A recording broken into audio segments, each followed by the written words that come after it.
Humberto Noble Alexander. Ele era um mecânico, um pregador adventista, preso no regime de Fidel Castro. Alexander foi preso com 28 anos. Ele estava pregando numa noite e 2 agentes cubanos armados o prenderam depois do sermão em fevereiro de 1962. Ele foi condenado a 20 anos de trabalho forçado. A falsa acusação foi que ele estava conspirando para assassinar Fidel Castro. Estava ajudando na fuga de contra-revolucionários e ele estava distribuindo o ópio, que é a religião, ao povo de Cuba. E essa parte era verdade. Ele estava pregando o evangelho mesmo. Alexander sofreu tortura física e psicológica para confessar o seu crime e delatar outras pessoas. Como ele não confessava e não delatava, isso perdurou. Ele dividiu celas com ratos, baratas e cobras. Apanhou tanto que nunca mais conseguiu se livrar de um zumbido no ouvido.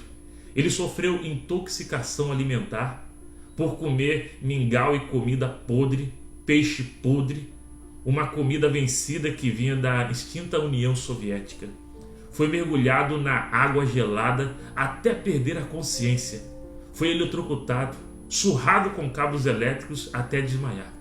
Ele carregava várias marcas de ferimentos de bala nas mãos, na perna e na coxa. Por ser pego com uma Bíblia escondida, ele passou 90 dias dentro de um caixão onde ele mal conseguia se mexer.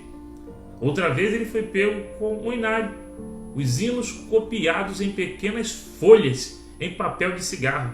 Não era o inário, era o inário que ele fez. E por isso ele foi forçado a ficar 42 dias numa cabine com água pingando incessantemente na sua cabeça e com pregos pontudos no chão. Outra vez, por se recusar a trabalhar no sábado, ele ficou 3 horas mergulhado numa fossa cheia de fezes humanas. Na prisão, ele era considerado um fanático religioso perigoso. Passou um bom tempo na ala dos presos psicóticos, assassinos, aqueles com distúrbios mentais. Ele também passou 2 anos na solitária. Ele viu ali crianças prisioneiras até com 9 ou 10 anos. De acordo com a Anistia Internacional, esses prisioneiros não tinham permissão de receber visitas de familiares, não recebiam cartas, correspondências, nada, e nem ajuda médica. Muitos deles morreram devido aos maus tratos ou foram executados. Alexander foi condenado a 20 anos, mas depois dos 20 anos ele cumpriu a pena. Mas ele ainda ficou esquecido ali por mais 2 anos, 3 meses e 11 dias. Quando ele foi preso, ele estava casado há 3 anos e tinha um filho de 2 anos. Mas a sua esposa se divorciou dele e se casou com um oficial do exército cubano. Quando foi preso, o seu filho tinha 2 anos, mas ele só voltou a se encontrar com esse filho 22 anos depois. Depois da intercessão do pastor norte-americano Jesse Jackson, que falou pessoalmente com Fidel, Cuba aceitou deportar Alexander para os Estados Unidos. Isso aconteceu em 1984. Os jornais noticiaram a soltura dele e nos Estados Unidos o seu primeiro sermão numa igreja adventista, agora com 50 anos de idade, foi o mesmo sermão que ele pregou no dia em que ele foi preso em Cuba. Alexander morreu em 2002 com 68 anos de idade. E ele deixou tudo isso registrado num livro cujo título é Eu Morrerei Livre.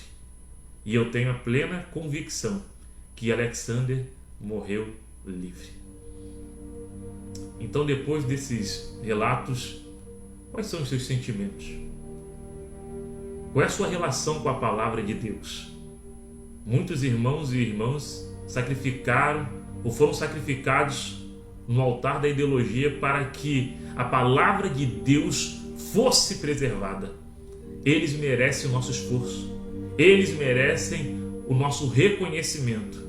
E a melhor forma de reconhecer esse esforço hoje é a abrir a sua Bíblia, a palavra de Deus, ler, estudar e compartilhar com o próximo. Eu tenho certeza que um dia nós iremos encontrar todos esses nossos irmãos e irmãs. E eu tenho certeza de que um dia estaremos ao redor do trono de Deus. E quando você perguntar para Jesus: Senhor, quem são esses aí?